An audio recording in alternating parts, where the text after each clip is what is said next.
We don't know the power of our own voice, and I think many people are still trying to find their voice.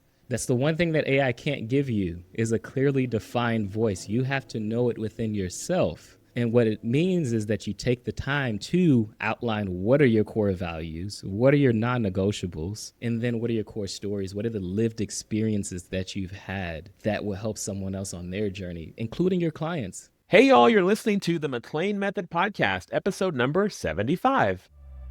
Welcome to the McClain Method, the podcast for interior designers who are ready to stop hiding and start shining. I'm your host, John McClain, designer, business mentor, author, and your branding bestie. This is not about paint colors or pendant lighting. It's about building a business that's both visible and profitable, inside and out. From marketing and messaging to mindset, systems, and visibility, we cover the front stage and the backstage of your design business because your brilliance deserves the spotlight, and your business deserves to run like a dream behind the scenes. So if you're ready to be seen, get recognized, and get booked, it's time to let it shine. Welcome to the McClain Method. Hey, my friend, how are you? Hope you're having a great week, a great day, a great month, a great year.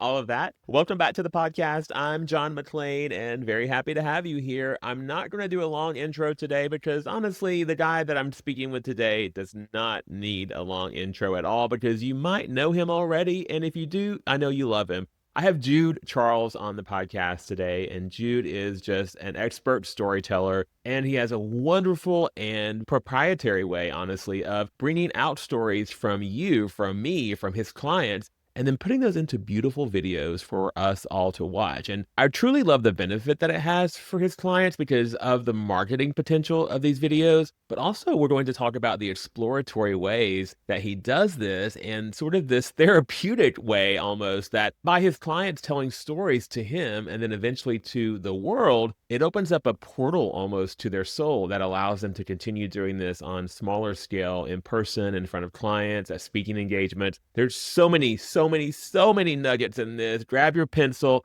grab your pad, grab your phone, whatever, just take notes. And you're probably going to want to listen to this twice because there is so much into it. We did have Jude on the podcast on episode 15 back in the day when we first started, and he had so many truth bombs then as well. This one just takes it even further, and we grow up on storytelling. And then he mentioned some specific clients that he's worked with and the success that they've had. It is really an enlightening conversation. I do want to apologize to you first, though, because my microphone was malfunctioning during this episode, and we did not know it until after, of course, we recorded the entire episode. So it does not sound as it normally does, and I apologize for that. But the good news is Jude's microphone sounds perfect, and Jude, in that soothing, calming voice that he has, will perk your ears up to storytelling and how it will help you and your business. Okay, there we go. Sit back, relax, and enjoy my great conversation with Jude Charles.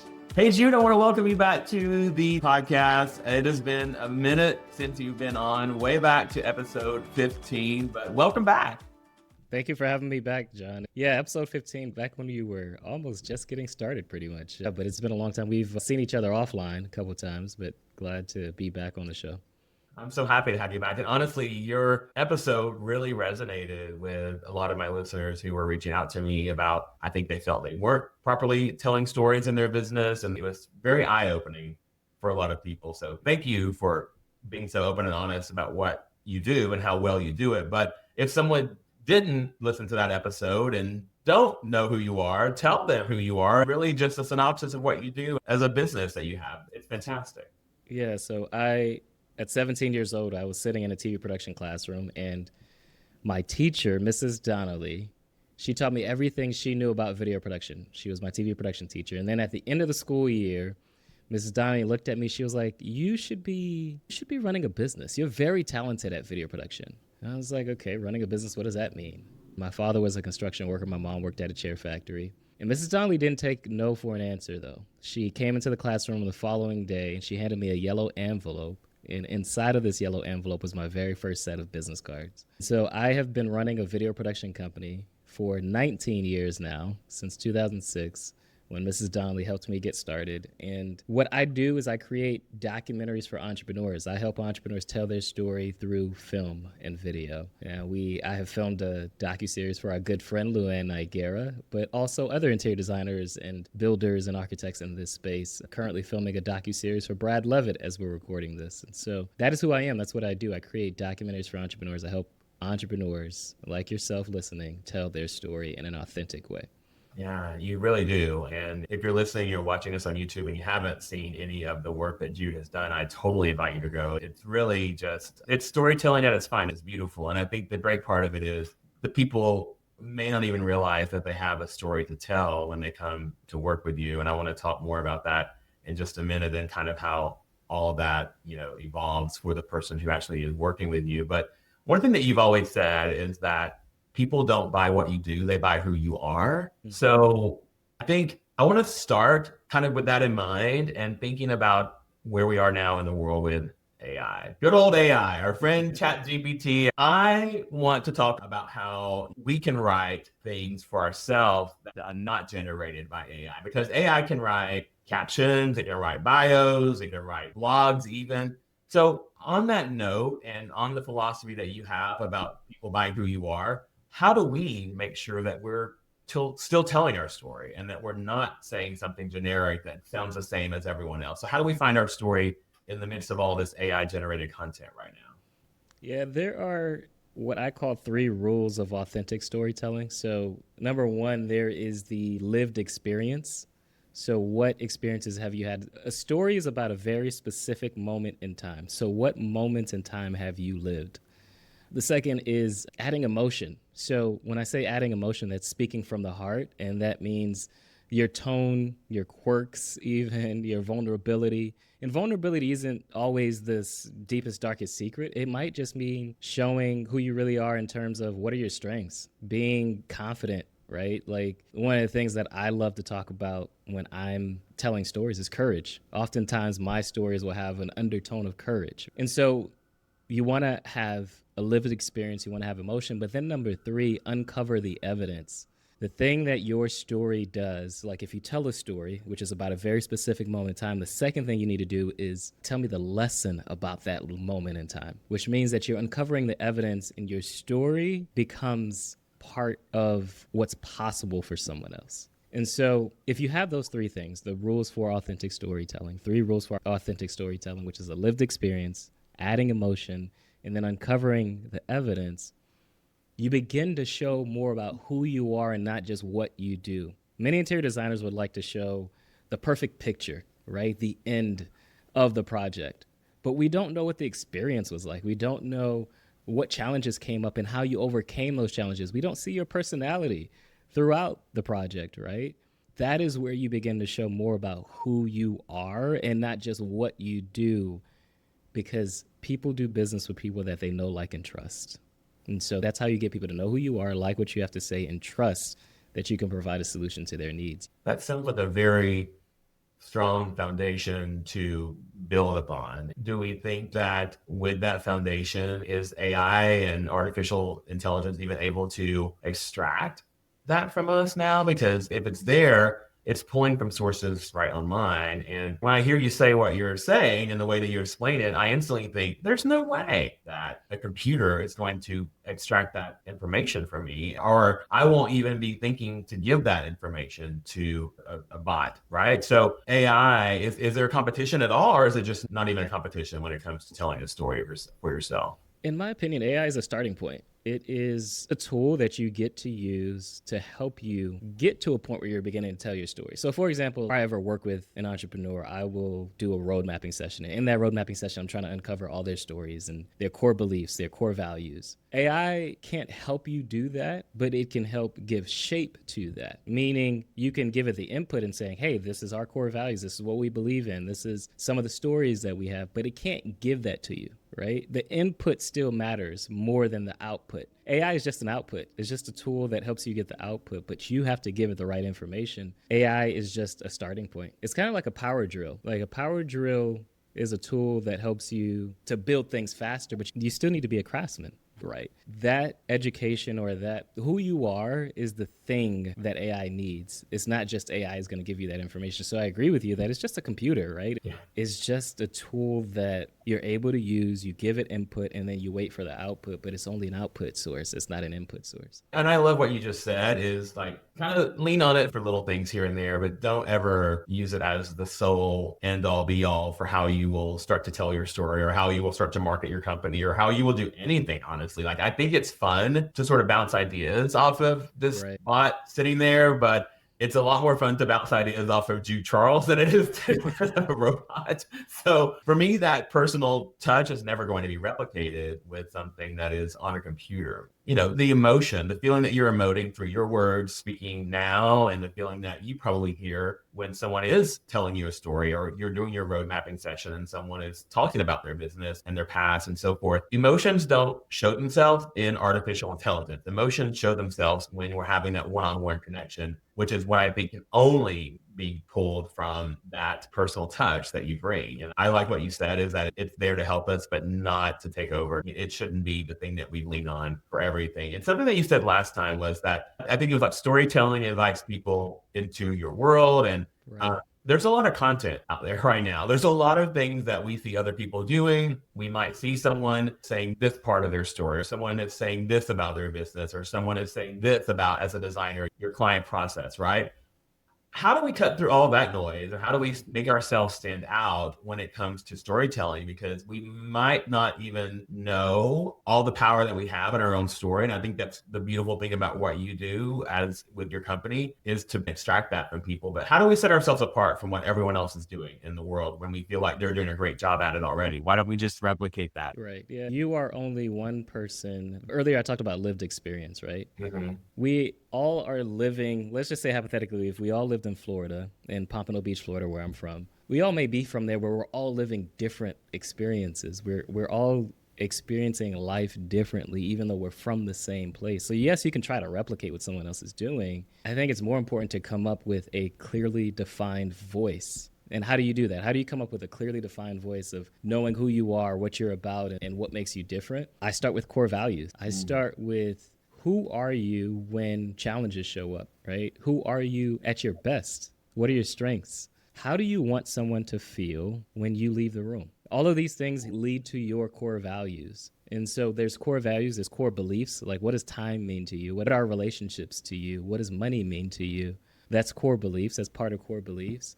But ultimately, like, it's one thing, you said something that I think was critical, which was we don't understand the power that we have. I recorded this podcast not too long ago. I think end of 2024, I recorded a podcast with a woman, and I think podcast was something like how to grow your Etsy business. And I got an email from a woman running a drapery business in Canada. And she sent me this email and she said, the first line is what got me, John. She said, "My dad died a week after walking me down the aisle." I was like, okay, where is she going with this email? So I go on to read the email. She told me her uncle just recently passed away, which is her dad's brother. Her dad had died in 2010 after she'd gotten married, and her dad's brother had just died. She felt like she was losing this connection to her dad. And so on a trip to go between job sites, she is feeling sad, so she decides to open up her podcast app, and she looks up my name. Now, John, I don't have a podcast. I've been a guest on yours. She, for some reason, decides to click on this How to Grow an Etsy Business podcast. And she's listening to it. It's an hour long. She tells me how, like, you know, she's thinking of her dad. Her dad used to wear this hat, and then on the hat it said "Life is Good." But she was like, her dad never used to wear hats. Up until about a month before he passed away is when he started wearing a hat. And so she's listening to this podcast. She gets to the end of the podcast, and the podcast host asks me, "Hey, Jude, what books are you reading right now?" I happen to tell her just 2 random books that I'm reading. And then she's like, "There's this book I want to send you." And she said the name of the book is Life is Good. For many people that don't know, Life is Good is a brand. This woman that ran the drapery business didn't know that Life is Good is a brand. But by listening to this podcast, she said, even though it was the last 2 minutes of the podcast, she got exactly what she felt like she needed, which is to feel this connection to her dad again. And that came from simply me showing up to tell my stories on podcasts. I made a commitment in 2019 that I would step out of the shadows after being in business for 13 years. But to be honest with you, John, I read that email and I cried because I did not understand the power of my voice. That I thought I was getting on podcasts to talk about storytelling, to talk about business and how you should do these things. And of course, I authentically share, just like I did on your podcast last time, I authentically share my vulnerable stories and the journeys that I've been through. And here it is, this woman running a drapery business sees it as so much more than that. We don't know the power of our own voice. And I think many people are still trying to find their voice. That's the one thing that AI can't give you, is a clearly defined voice. You have to know it within yourself. And what it means is that you take the time to outline what are your core values, what are your non-negotiables, what is your core beliefs, right? And then what are your core stories? What are the lived experiences that you've had that will help someone else on their journey, including your clients? Your clients aren't coming to you just because you can decorate or that you can help them remodel their home. They're coming to you to experience you, so help them understand who you are.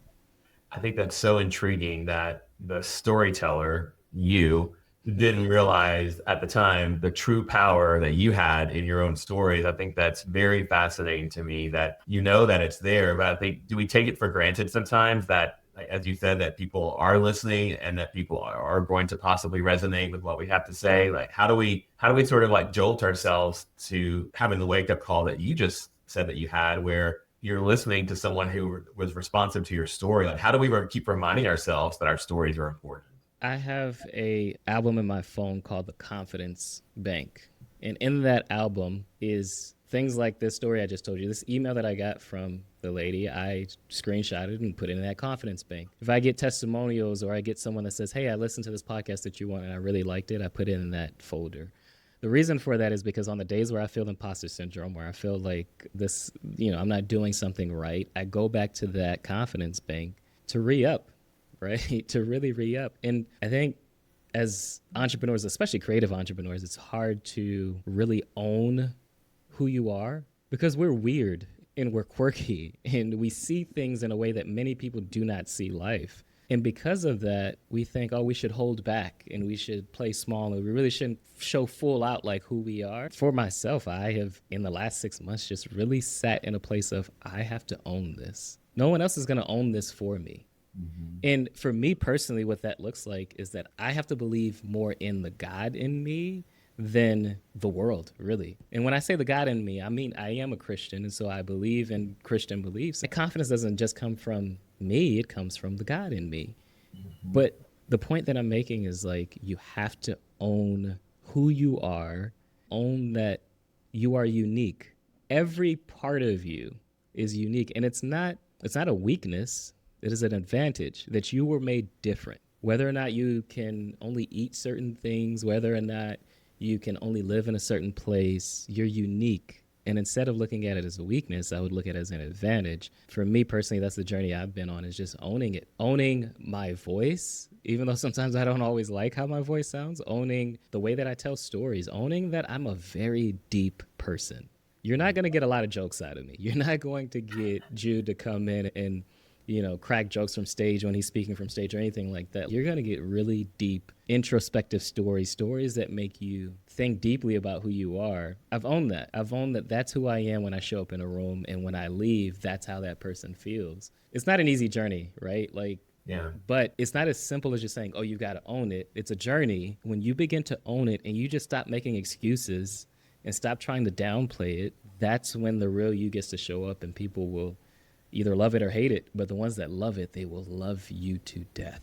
Yeah. That acceptance is something that I think a lot of people have trouble with, right? Accepting their past, or accepting what got them to where they are in their business, or accepting that they want to be humorous or not be humorous, or to tell a story or whatever. Like, all of those accepting parts, it's like a dose of medicine every time. You take a little dose and you're like, all right, let me do this, and let's get comfortable being uncomfortable and keep putting this out there. But the more you do it, I can say this from my own experience, and it sounds like you as well, the more you do it, the more you're like, okay, the world didn't end when I said Right. that. As a matter of fact, more people started coming to me, the people who were like, oh, I feel the same way, or I react the same way in that situation. And something that you touched on earlier that I preach as well is core values. I'm such a big proponent of understanding your core values. It's part of the things that I teach my coaching students. It's part of my course programs, because we sort of want to go from 0 to 60 and bypass all that hard work in the middle of really thinking about who we are. Do we have imposter syndrome? Right? Like what's going on in our head to make us react a certain way. And if you don't have those core values to stand on and to start with and to build your company and then to eventually work with you and tell your story, then you're kind of just floating out in the world, right? You're just floating out in the air. You really have nothing that you've latched onto. But when you actually have the core values to fall back on, and it doesn't have to be religious. It doesn't have to be any of that. It could just be things that you stand on strongly and firmly that are your foundation. If anyone doesn't take anything else away from me, I think that is really where the work should start for anyone who's wanting to build a business successfully, who's wanting to market their business successfully, is to really know those core values. But when you're doing your road mapping session and you're, pulling back the layers and talking to people about their core values and maybe things that they didn't even think were important, does it get uncomfortable sometimes, or are they a little apprehensive to tell you everything right away? Oh yeah, definitely uncomfortable. It's uncomfortable because it's like sometimes many people haven't not only asked themselves the questions, they haven't been asked the question, period, right? And so oftentimes the clients will be like, this feels like a therapy session. And it is in some ways, because I'm going back to even childhood, like why I want to understand at a deep level why you operate the way that you operate. And it's hard to understand unless I understand how you were raised, unless I understand, what life experiences really shaped you. Like I remember I asked, so I'm filming Brad Levitt right now, and I asked him, Brad's been in business 12 years now, but I asked him about the beginning. I asked him about the early days, the first time he ever got a custom home to build. If you don't know, Brad Levitt is a home builder out of Phoenix, Arizona, Scottsdale, Arizona, and he's working on really luxurious homes. Beautiful homes. I think one of his latest projects was like 25,000 square feet, right? But I asked him, what was the beginning like? How did you even get to this point? And I remember him telling me a story of how he wanted to get into the market. He was doing renovations and small time gigs, but he wanted to get into a market. And there was someone who told, hey, I've got a list of 3,000 people that have bought lots in Phoenix, Arizona. He printed out 3,000 brochures. Only one person responded. And that one person is the person that gave him the shot to do the custom home. What was really cool about that is that as we're recording the Docuseries, it wasn't planned, but where we're recording his interview, where he tells me about this, is the home of the client's second home. The person that gave him the shot in the beginning, he's building their second home. That's where we were sitting. But I asked him, why though? Why did you go through that level of, I'm going to print out 3,000 brochures that he had to pay for? Let's be clear. He's in the beginning phases of his business and he had to put out money for it. He had to design the brochure and put out money. So it's time and money and effort. Like, why? And for him, it's just like, I obsess about business and I obsess about like, not only just believing I'm going to get this shot, but I'm going to do everything it takes to get this shot, to do the thing that I know I most want to do. Sometimes you forget that. You forget where you come from. You forget how you got where you are. And so, yes, it's uncomfortable. It's uncomfortable because you haven't thought about it in so long. And sometimes you don't even realize why you're responding the way that you're responding. But when you go that deep, that's what helps you uncover who you really are. And when we talked about owning it, when you begin to own it and you know who you are and you know your core values, it never ceases to amaze me how the trajectory of someone's business changes from that point. Because you're not the same person that's showing up. You're a completely different person now that truly understands who you are. And from that point, that's where your business can really take off. Very well said. And when you have those core values and you know who you are, you don't even have to think about the answer when you're asked a question. You just respond and you don't have to think about how you're going to run your business. It just happens in that aspect because you're working off of that foundation. And for me, even down to bringing on a team member or partnering with a contractor or partnering with someone like yourself, right? All of those things just happen naturally because you're basing it off of those values. So you don't have to stop and say, oh, what would another designer say right now? Or, oh, what should I say to make myself sound better in the industry? That just happens. It happens so naturally because you've taken the time to understand who you are and what you stand for. Like back in the beginning of my career, I felt like I had to mimic the successful designers I saw in magazines and on television. So I would never talk, Jude, about my family's background. My grandfather, he could not read or write, but he was literally the smartest person I ever knew. He could build a house from the dirt to the roof, everything included. I was mesmerized by it. And I thought that was a negative. I thought that was a negative, that my grandfather, who, could not read or write, built homes, and I loved it. I thought I would never talk about that. When I started bringing that story about my past and how the fundamentals of who I am were extracted directly from my grandfather and all the things that I saw him do and the things that he taught me, people were just pulled into that story because it is a part of me. And I never embraced it. I never felt like it was something that was worthwhile to talk about to potential clients. But once I did, it just, again, it peeled back that layer of them understanding where I came from and how much I value home and how much I care about the quality of things and how much family means to me. And those things started attracting the right people.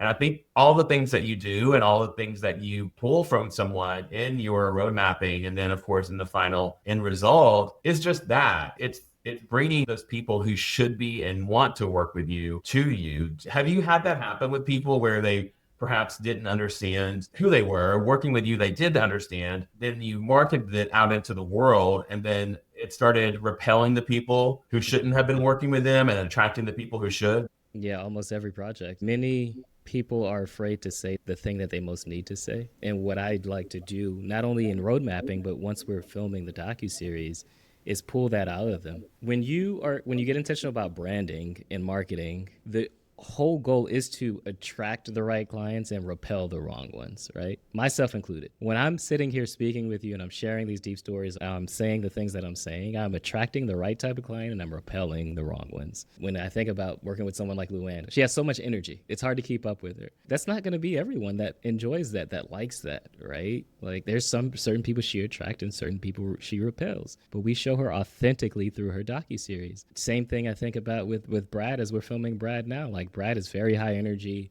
loves sports, and spends a lot of time with his family. He has 6 kids, and so he's always spending time with his family, and that's part of what we're showing. But that's going to attract a certain type of client, and that might repel others, right? And so, yeah, the projects that I work on, it is oftentimes, yes, it's a business result, right? Like we're filming these docuseries so that they can grow their business, continue to attract clients, but it's also getting to learn who that person is before you ever meet them. Sometimes there's still people interior designers who haven't met Luann, right? Or who haven't met yourself or Brad, right? This is what opens the door for them to be able to see who you really are at a core level.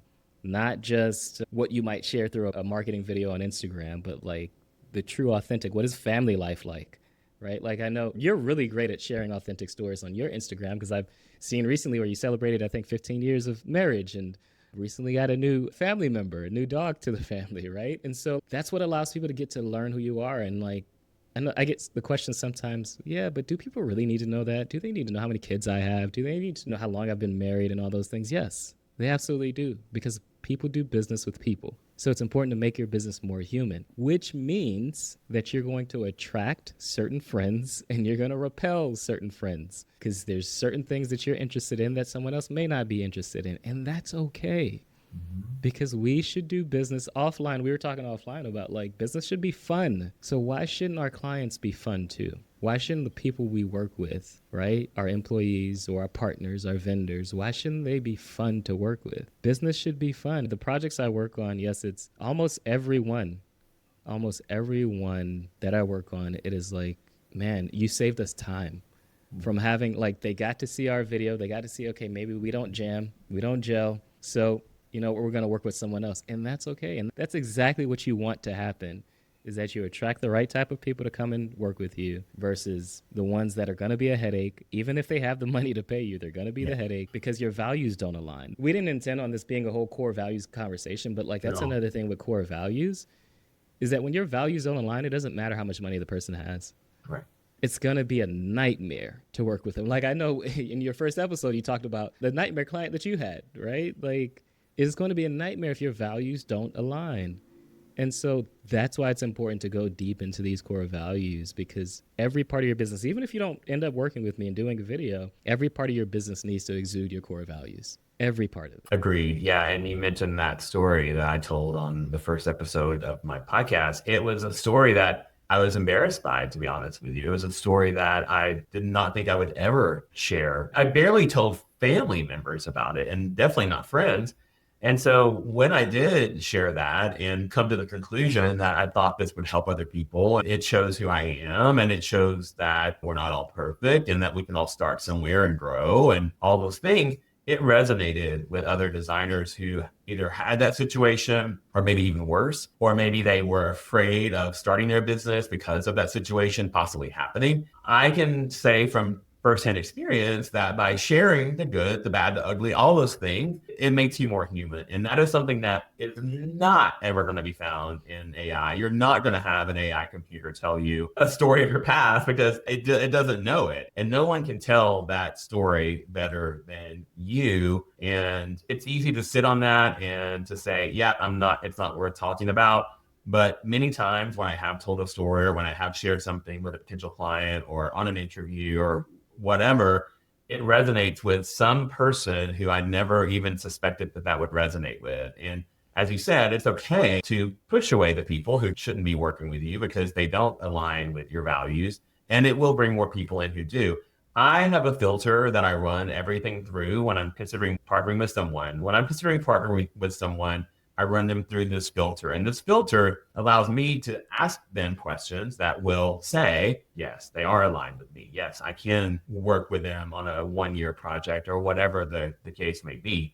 And sometimes that is the energy that question pulls from them. You'll ask a question and you can tell their energy shifts and they're not so comfortable in talking about that, or it doesn't align with what you're discussing. And I think we always talk about red flags in our industry. It's not so much the red flags of working with a client after you sign them. It's those red flags of like, okay, what am I looking for now before we even work together to decide if it is going to be a great relationship. And I think all the things that you do are just beautifully woven together to create that for someone. If someone is hearing us talk now and they're like, okay, I get it. I need to talk about my core values and I understand I need to tell my story. I'm horrible on camera. I'm very intimidated by the idea of filming and all those like mechanical aspects of it. Is there something that you can tell someone to do like today? Is there anything that could happen today? If someone is listening, they're like, yes, I want to do something today to make a difference on my social media or to share something that offers insight to myself and to my company. Is there one thing that they can do today to better connect with their audience?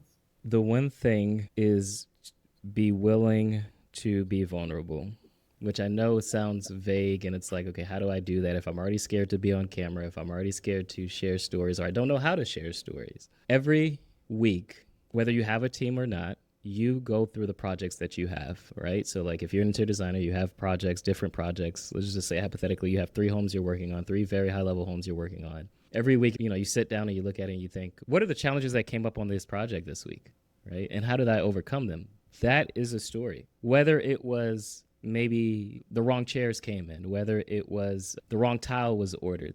Those are stories that happen in a very specific moment in time that you can then say, this is how we solved it, right? So the other very practical way to do that is I have a worksheet that is called Storytelling for Interior Designers. It is 10 storytelling prompts that asks you questions that walks you through how do I tell a story in different types of stories throughout your business. So what if maybe you don't know how to tell your origin story because you think your origin story is not that fascinating for some reason. Or maybe you don't know what your core values are, but you're trying to think of, hey, what are these moments that mean something to me and why do they mean something to me? This worksheet works you through that. You can go to judecharles.co/John, so JOHN, and you'll be able to download it from there. But ultimately, what it all boils down to is being vulnerable. Being willing to share, because that is the only way that someone will know whether or not they really want to work with you. If you share the unpolished version of who you are, the unpolished version of your projects,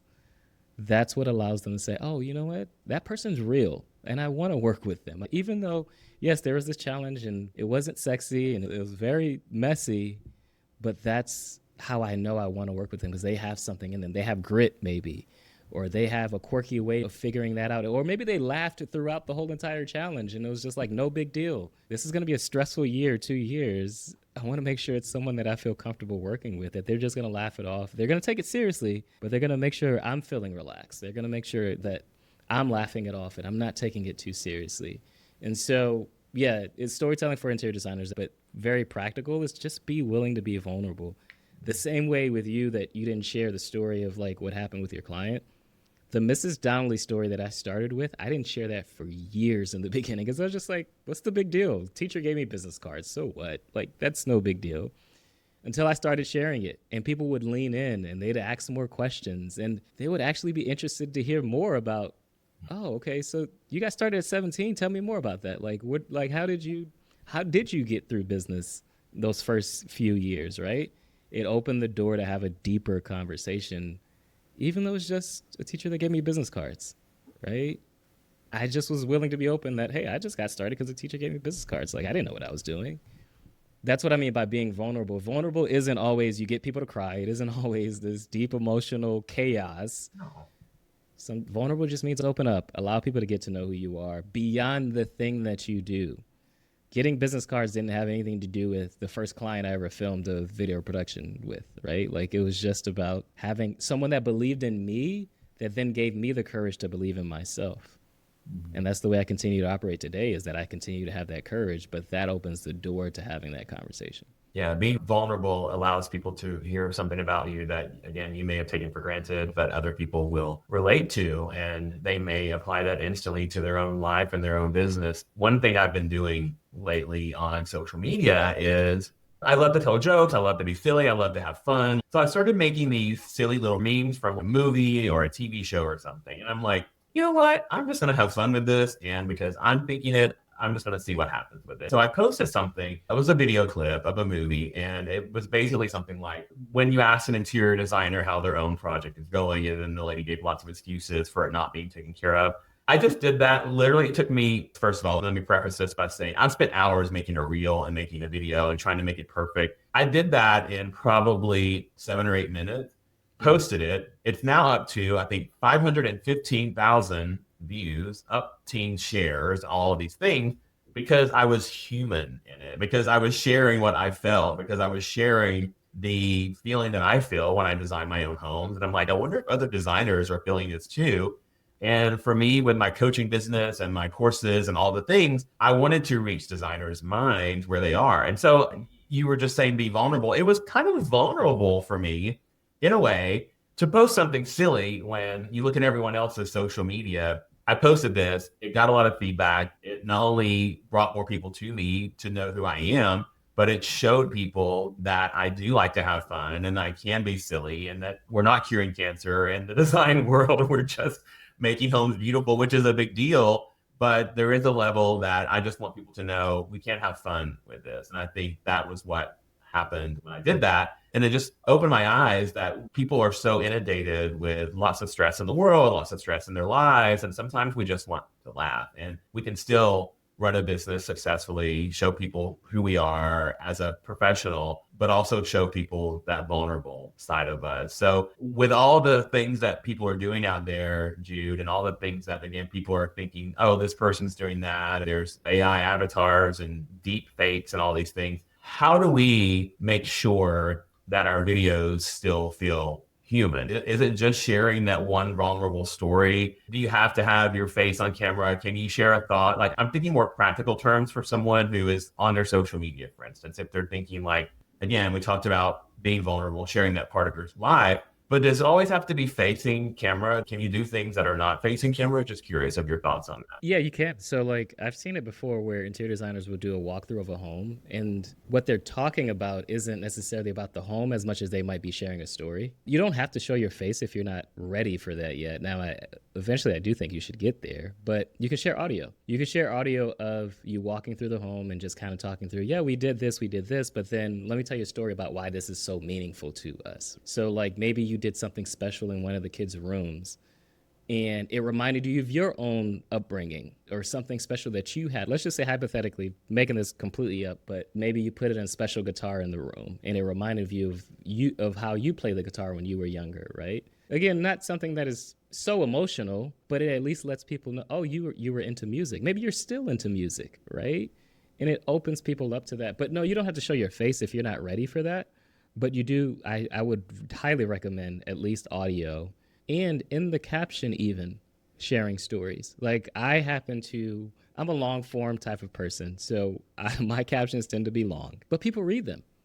People read them. Like I remember sharing a story about a Tesla car accident once. And really the story, it's about the Tesla car accident, but it's really about burnout. I think I was going through burnout and just feeling worthless and feeling like my therapist was telling me, look, you can't work the same way you used to work. And I prided myself. My identity was tied to my work in that season. And being told that I wouldn't be able to work again or work the same way that I was working, it's like I felt worthless. That came at the end of that long caption. People responded to it, right? And so, many people say that like, oh, you don't want to be too long or try to be short. You don't want to be too long if you're being boring, right? Like people don't read long captions if it's boring. People don't watch long videos if it's boring. But what helps with that is this idea that we're talking about, just telling stories. And ultimately, at the end of the day, what we're talking about, you mentioned it a couple of times, but I really want to highlight it. Make your business more human. That's it. If you hear nothing else, just make your business more human. And the way that you do that is by being vulnerable. The way that you do that is really understanding your core values. When you do that, that's what helps you continue to grow your business in whatever way you're looking to grow it, whether it's more projects, whether it's bigger projects, whether it's just hiring the right team members. You won't hire the right team members if you don't know your core values, and they don't even know what it is that you believe in and what to do, right? So make your business more human. Stop playing small, stop hiding. There are people out there waiting for you, waiting to experience you because you're the only person that can help them. It's a matter of whether or not you want to sink or you want to swim.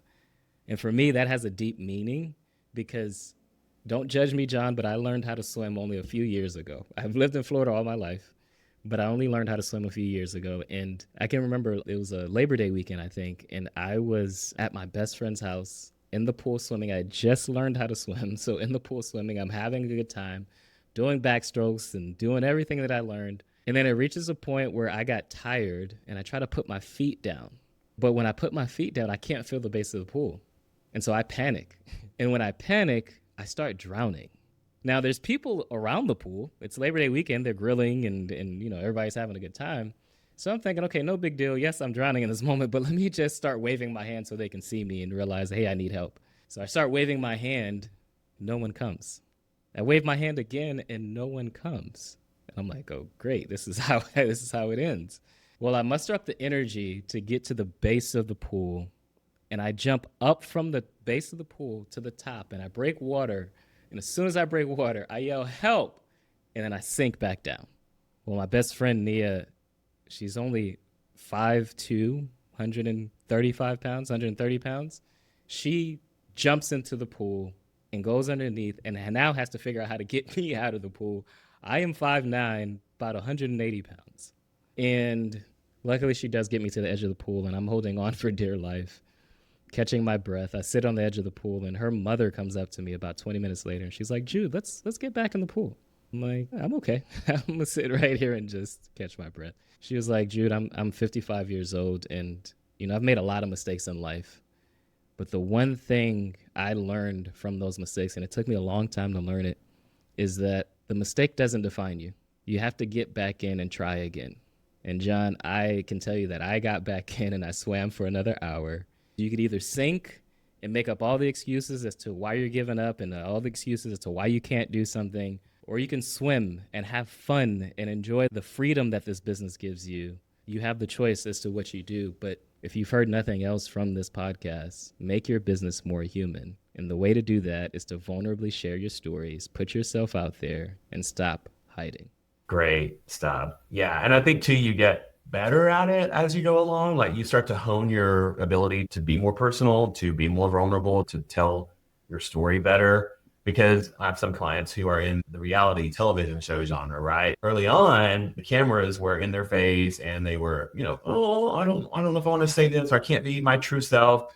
But then later on, they sort of forgot that the cameras were there and they really just said what they wanted to say at all times because they became more comfortable with that. And I think that when you are starting to tell your story and try to share these moments of your life that maybe you haven't shared before, it can be hard, as we said, but you start to, work on that muscle and strengthen it. And then suddenly you're just like doing it all the time. Does that happen with you when you're working with someone on a project where maybe you start out, they told you their story, you understand something about them because of your road mapping, but then you get to start the filming and then they're like, okay, still a little apprehensive. Does it continue to grow as you're working with someone to where they get truly comfortable and say how they're feeling?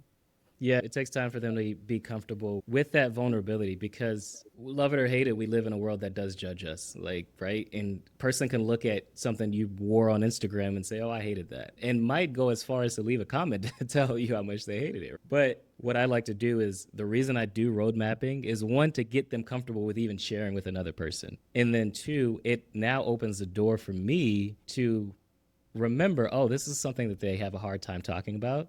Before we record, let's talk about this again. Get them comfortable with just sharing it. Sometimes I'll even tell them, hey, before we record it, why don't you just share that with your friend? Share that with your best friend, right? On episode 15, last time I was on here, I remember I shared a story about my car being repossessed. And my best friend texted me and he was like, we've known each other since second grade. And he was like, I've known you all of my life and I don't think I've ever heard that story. But what it allows you to do when you share that story with someone that is close to you, it allows you to get a little bit more comfortable with it. And so sometimes I'll tell my clients to do that is, hey, just share it with a best friend or share it with your spouse or share it with a family member that you've probably never shared it with before. And that's what allows them to get comfortable with it. But it takes time. None of this is easy. Like business isn't easy, right? But it takes work. And like you mentioned, repetition. Keep doing it. That's what gets you to get better at it. Some of the stories you've heard me share as you're listening to this, I've shared before, right? But I've gotten better at how I share it. Literally, the sink or swim story I shared at Luann Live, when we were at Luann Live together. But I got better at it, at continuing to share because I practice it over and over. Just the same way that athletes have to train, you're in a business that you have to train. And it requires you to, when we're talking about putting yourself out there, no, I'm not saying like, the most deepest dark thing that happened to you, go out and share it today. But if you share it with a person, maybe share it with another interior designer and see how they respond to it. That's what allows you to get more comfortable with it. And so, yeah, I agree. It's repetition. It's putting in your reps. That's what makes it easier. I didn't get here overnight. This has been 19 years in the making. 5 years of really deciding to step out of the shadows, to where you're hearing me today and sharing these stories authentically. But it's not easy even for high-level clients like a Luann, like a Brad Levitt. Sometimes they need a little bit more extra time. Well, maybe not Luann. Luann is pretty... Yeah, she's pretty talkative. She's pretty talkative. She's pretty vulnerable. But, like, there's a story with Brad that we're sharing that Brad, he's talked about before, but not in this way. Brad, when he was 42, he had a stroke, right? And so we go really deep into that story of, like, what was he thinking? What was he feeling? What happened? Why did it happen? Like, we go really deep into all of that. But that took time. That took a couple, offline conversations. Many people are asking themselves, yeah, but does this matter? Like, why would it matter that a home builder is talking about having a stroke at 42? Like, just logically, it doesn't make sense, right? Except for if you think about, how did he recover from that? Because if you look at Brad today, you couldn't tell that he had a stroke at 42, right? Or if you think about, like, building a home is very, very stressful, especially at a high level if you're building like a 25,000 square foot home. That might take years to complete, but it matters because, again, we're doing business with people. And I want to know who's this person I'm going to trust for the next 3-4 years, to be in my space, to look through my drawers, to know the intimate parts of my life. That's what your clients are asking themselves. Why should I do business with you versus any and every other option out there? And that why you is what that really boils down to. That why you, the answer to that is, how do they get to know who you are unless you tell them, unless you share it with them? But that requires you to put yourself out there and get comfortable with that. If nothing else, get comfortable with sharing your story over and over in the same way that I've done this podcast and hundreds of other podcasts now. It requires reps. It requires that getting comfortable, being uncomfortable with the uncomfortable. I think you mentioned that earlier. Yeah, that's hard. That's a hard pill to swallow sometimes, is to be in that messy middle, that uncomfortable phase, but it always brings you to a new place. You grow as a person, you grow as a business. I think that it's that know, like, and trust factor that we hear in marketing and in business, right? They know who you are, they like you, and then they trust you. And trust is that ultimate goal that we get. I think that the service that you provide and the tactics and techniques that work so well for your clients are things that we can all apply to our own business, because we want people to trust us, right? We want them to know who we are, but more so people, as you say, do business with people, and you have to trust that person that you're doing business with. One thing that you just said that hit me was talking about, you said you told a story here and a story there, and you've gotten better at it. We have to remember that when we're speaking to a new client as a designer, and we're on that discovery call or at that consultation, and a story pops into our head that we're like, oh yeah, that would be great to talk to here because this would relate to this client. But I just said that yesterday. It's so weird. I can't say that again now. I always say, be a Broadway actor, pretending you're going on stage every single day, and just have this list of stories or these lists of situations in your mind where you can pull out of that hard catalog, that Rolodex, whatever, that drawer and that file, and find that story or that something that will relate to that client. That client's going to open up to you a lot more. Even if you just shared that same story the day before, or you share that same experience that you had with someone else that same day,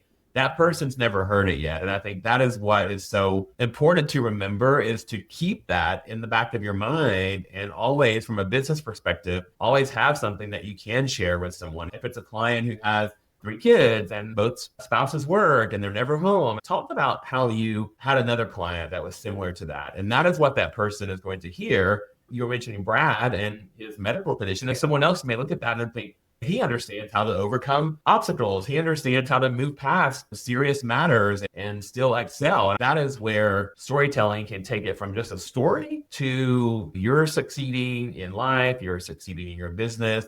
Your clients will trust you. Your clients will refer more people to you. So just knowing that whole story list in your head is really important to think about, because you can pull those out and share them whenever you want. Is that something that you suggest that your clients do as well, to sort of make a mental inventory of things that they've experienced in life? So I call it a story bank, in the same way that when you go to the bank, you can't withdraw money you haven't deposited, right? So the story bank, every night almost, I will, or at the very least every week, I will spend time thinking about what happened today. Just random stories, random ideas, and I will list it out in 3 ways. So it's first, it's a title, so something that just quickly allows me to remember the story.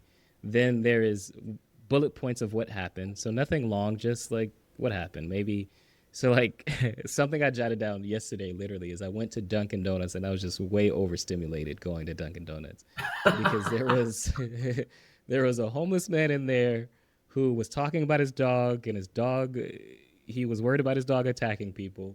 And then it was raining outside. So as I made it outside, the homeless man asked me, hey, can you check your iPhone app and see when is this rain going to stop? But I'm standing in the rain trying to like get into the building that I'm trying to go to. Once I get in the building, there's another guy with a dog. So now I have this homeless man in my mind about, his dog might attack someone. And then now I'm thinking about this. So I was just way overstimulated.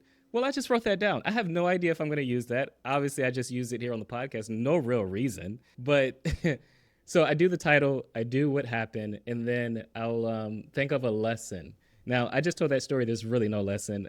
But I will think of like, what is a lesson that I could use this for? Maybe it is, I don't even know. I couldn't even think of what it could be right now with being overstimulated. But ultimately, once I got in the building that I was going to, I stopped at the doorway and I just breathed and I had to recenter myself. So maybe that's the lesson. Sometimes you just need to take a moment for yourself. But the point is that I put that into my story bank.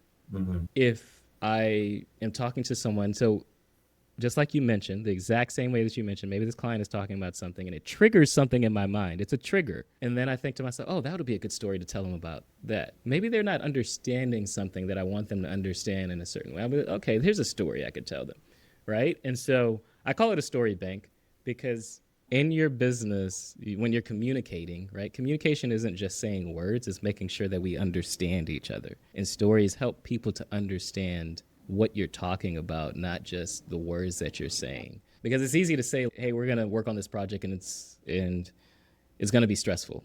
That's one thing. Or you could talk through, hey, this client had a really stressful time. And then you tell them the story of what happened and then say that, hey, we made sure that they were having a good time with working with us, right? A story bank, I like the idea. This is literally the same exact idea that I use in my business and with my clients. So when we do road mapping, I deliver a roadmap. And in the roadmap, I help them start a story bank because they have told me so many stories in the 3 to 6 hours that we sat together. Why not give them a head start. I give them a story bank based on everything that they told me. And so literally, that's exactly how I work with my clients, is helping them tell their stories in that way. Because the other cool thing that happens is, especially if the client has a team, they get to hand that to their team. Now their team, who might be doing their social media or doing other marketing, can say, oh, these are really cool stories that we could share on social media too, right? And so, yeah, Story Bank is really another good idea for sure. Story bank sounds much better than the way much more eloquent than the way that I described it. So thank you for giving that a nice, pretty label. I love that. And I think a good takeaway there too is, well, first of all, what I learned from your story was, I learned if you're in an uncomfortable situation, don't react right away. Remove yourself from that situation and then come up with a conclusion. That's what I took from your story at Dunkin' Donuts. So thank you for help.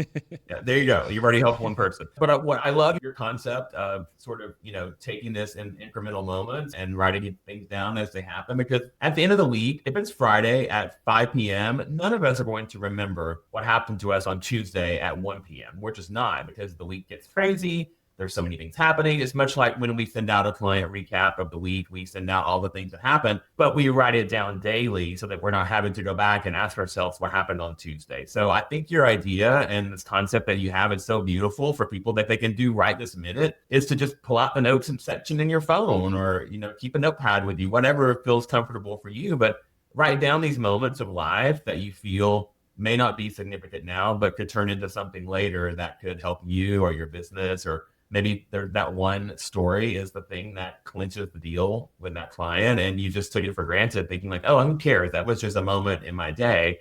But that moment in your day could turn into something much, much bigger for other people. So I think that's a great, great lesson to learn. Have you ever had that experience with your client that was so like, wow, like you're like, yes, this is what great storytelling is. This is what I was looking for. Have you had that moment with a client where you were like, that's it, that's the one, that's the story we have to tell? Yeah, I have moments like that all the time, because what's weird is that we all take our stories for granted. Mm-hmm.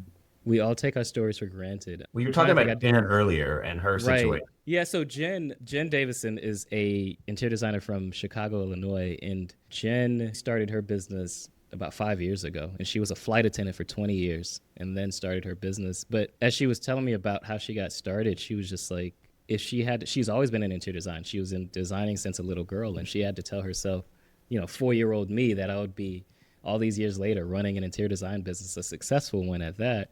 I don't think I'd have believed myself. To me, we started her Docuseries with that story, where she talks about, it was 4 years old and she did the Vanna White pose, and her mom actually took a picture of this. I saw that on your video. It was so great. Her mom held on to that picture for the longest, to the point that she could have that picture now all these years later. We started with that. And to be honest with you, I didn't actually know about that story of the picture until I got to her house, and she was like, oh, let me show you this. And I was like, this is what we needed. Like, we need to start with this. That's definitely one of the ones that it was just like, we take our stories, we take these, what feels like small moments for granted, but those small moments are what create no, she would have known at 4 years old that, some decades later she would be an interior designer, right? Mm-hmm. Especially going through a 20-year journey of being a flight attendant. Like, that's not even related to interior design. But that moment that her mom captured all these years later is the full circle moment. That's what makes it matter even more now. And so, yes, we're all holding on to these stories that are just like, we think, oh, that's nothing. But you're playing small. You're playing every single experience you've had in your life. Even what you took away from that Dunkin' Donuts experience, I'm actually quite surprised, because I was like, oh, I don't even know how I would wrap that into it. But you took it as, don't react in the moment, which is so beautiful. Don't react, because how many times do we just react in the moment and it goes south, right? Mm-hmm. Like, I could have easily, because I was feeling, overstimulated, I could have easily yelled at the homeless guy for no reason. He just needed to know it's raining outside. How can I make sure not to, what do I need to do to make sure not to go out in this rain or stay in this rain? And so, it's, again, that's why I document each story, because sometimes it's like, you don't know what will impact another person. You don't know what they're going to take away from it. And what you took away from that is beautiful. Same thing that happens with my clients. Jen Davidson is one for sure, where at 4 years old, took that picture, and now that picture means so much more all these years later. Never knew it was going to mean that, but that's a story that she has now. it's so memorable. And the power of video, you can talk about that photo, but the fact that you had that photo and you showed that photo in your docuseries with her was just so cute and charming. And I remember it. And I was thinking like, that would be appealing to a client watching that, thinking that, maybe they have a child that wants to become an interior designer and they see that she started here. All these things can just sort of correlate with one another. And you never know what's going to strike a chord with a client. When you make this docuseries or these videos, or whether they're short form or long form, whatever, I think that there are the people who are going to be instantly knowing who you are. They're going to instantly know that is who you are.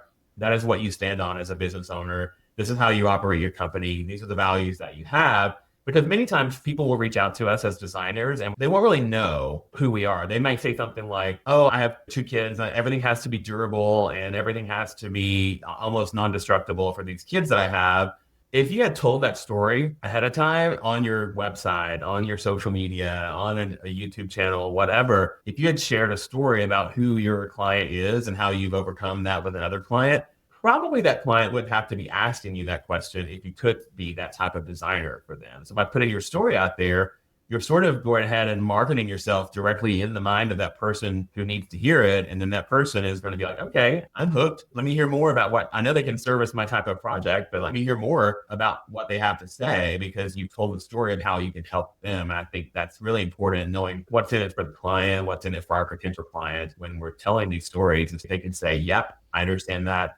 They can definitely take care of me. What about the other side of that? I'm just curious. What if we're sharing a story or we're just speaking with someone? Are we supposed to, if I'm listening to a client, should I be receiving their stories as well? And if so, what do I do with that when I listen to a client tell a story that they're sharing with us? Yeah, it's called active listening, right? It is when a client's sharing a story with you, they're telling you about themselves as well. They're telling you what matters to them most. And when you hear that, what I like to do, instead of just saying, oh, yeah, I hear that, I hear this matters to you, I will share a story of either a moment that something similar happened to me or when it happened to a client.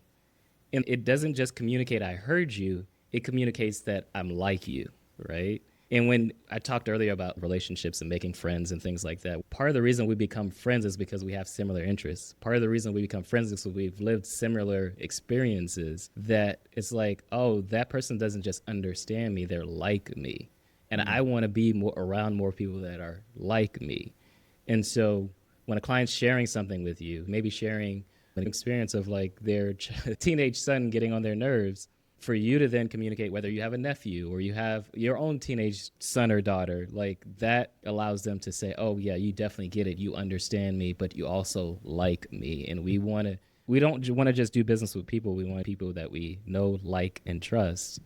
That like is being a part like me as well. And so, yeah, that's the way that I normally not only do it in my business, but recommend my clients to do it too. Yeah, active listening. That's great. And I think, yeah, we're not suggesting that you just go out and be this megaphone and just start throwing stories out that have no relationship to what your client is saying or to that client situation. Don't just start telling a random story. You have to participate in the conversation. When you were saying that, I was thinking about this client that I had, and this is so interesting and so terrible at the same time. But the housekeeper told me that the children would get upset and want a new phone. They would throw their phone from the top story of the house down to the bottom floor of the house just to break the phone so that they would get a new phone. And she said this in the room with one of the parents. And I was like, okay, well, I guess this is, it's out in the open now. It can be shared. And so I shared a story about how my brother got really angry as a kid one time and he like punched a hole through his bedroom door. And I said, my mom still left that hole in the door today. It's still there to this very day to show my brother what he did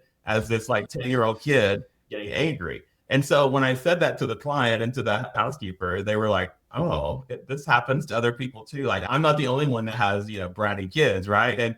But I listened to what they were saying, and then that jogged something in my own memory to share that with them, which years ago I would have kept my mouth shut and like stayed out of it. But it showed a side of me to them that I understand where they're coming from. And I think when you're listening to someone and they're sharing their story and you have something that pops into your head and it makes sense, then share it, right? Because it does allow them to trust you just a little bit more and for them to know that you actually understand where they're coming from. When you're making videos for your clients, what's the end result? Where are they going to end up? I'm just curious for someone who's thinking like, yes, I love this. I want to work with Jude. what is the final result? Where are they going to live? How can they use them? Tell me all of those great things. Traditional ways are traditional nowadays. It wasn't always traditional, but of course, social media, website, YouTube, those are the traditional sources. But there are also, like, let's just say you're an interior designer who maybe speaks, right? You can use parts of your docuseries before you go on stage. Let's say you're doing a consultation with a client. They have reached out to you. They want you to come and meet with them. You could use it for that as well. Like when you go to sit down with them, before you actually talk about what the design is, hey, get to learn a little bit more about me. Just because they went to your website doesn't always mean they watched your videos. And so there are over 70 different ways that I've come up with to repurpose a docuseries, repurpose one video. But it doesn't mean you need to use all 70. You have to figure out what works for you. But those are just a few different ideas. It's like definitely website. And even on the website, it's not just the homepage. I recommend putting it on the homepage, the about page, the portfolio page, and the contact page. Because again, just because someone went to your homepage on your website doesn't mean they watched the video. They interact with it in different ways. So yeah, all the traditional ways, but also thinking of the offline ways that we can use it, because you've invested in this docuseries. Now get your return on investment on investing in this docuseries. Other ways is like a PDF. If you send out a PDF to your clients, brochure. There's another really cool one that not every interior designer does this, but let's just say part of what we film is your process. Mm-hmm. And then in the docuseries, sometimes that'll get cut up into social media clips, right? What you can then do at a certain milestone when you're working with your client, maybe you talked about a certain process, something that they needed to look out for. You can then send them an email of the same video, even though you've already told them, but 6 months ago you told them. They don't remember that. You can now send them that clip from your docuseries to say, hey, we're at this point now. Just wanted to remind you of what this is going to feel like. And now here's a quick 60-second video, 2-minute video. So that's another way of using it. It's leveraging all this time and effort, the stories that we've created, leveraging all of that. I call it dramatic leverage, to be able to continue to grow your business and have great relationships with your client. Marketing doesn't end. I know you talk about after marketing, the after marketing, I think you call it. Marketing doesn't end when you get the client. Marketing continues. And part of that continuation is continuing to tell stories, continuing to hold their hand and guiding them through that process. And that's what this docuseries allows you to do, as well as to get the client, to hopefully close the client. They get to meet you before they ever meet you. But now to hold their hand through the process, to remind them of who you are, remind them why they invested in this, and that it's going to be okay. Like you say, we're not curing cancer, but when the challenges come up, it's going to be okay.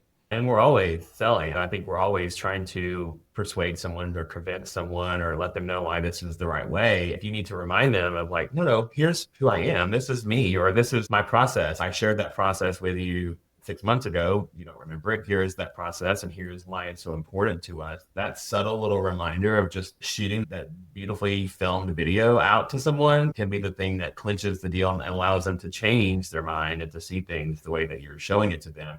And by the way, everything that I've seen you film is so beautifully orchestrated, cinematically. The music is just so well done that is never going to be something that someone can do on their own. And that is why I love that you have the service that you have, is because, first of all, you tell the story.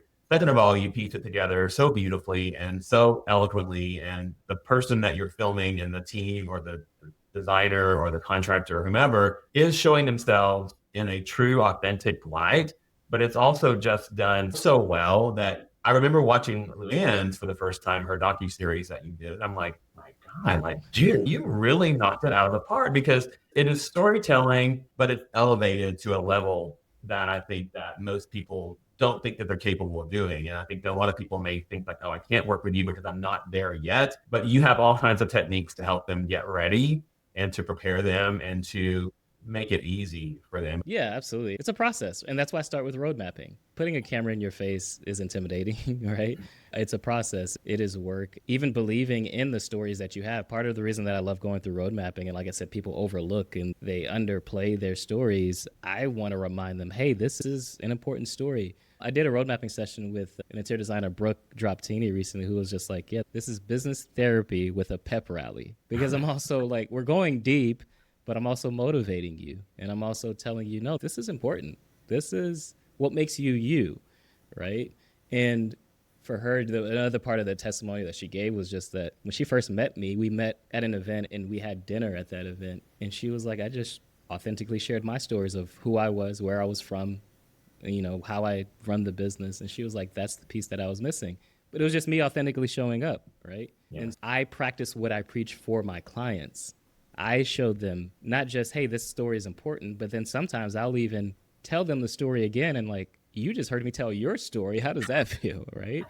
And so, yeah, it's important. It's important to take time. None of this happens overnight, but it does happen, and it can happen, and it's possible. I take the time to walk you through that, to make sure to hold your hand. In the same way you're holding your clients' hands, I'm there to hold your hand to make sure you understand how to do this, because it's not just when we do the docuseries after the fact. You now have a secret weapon, a secret advantage that others won't have, because now you understand how to tell your story. And I want to make sure you have that. My mission, my purpose is to lead and empower entrepreneurs to have relentless courage. Every single word in that purpose statement is important. The most important is lead and empower.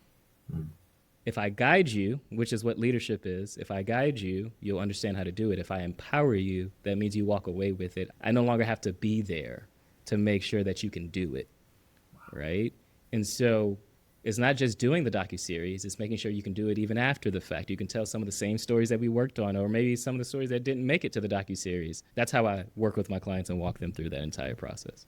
It's so good. And you have just such a calm demeanor that it makes it very easy to do so. So it's almost like therapy, even if you just didn't do anything else but talk to someone. Your voice is very relaxing.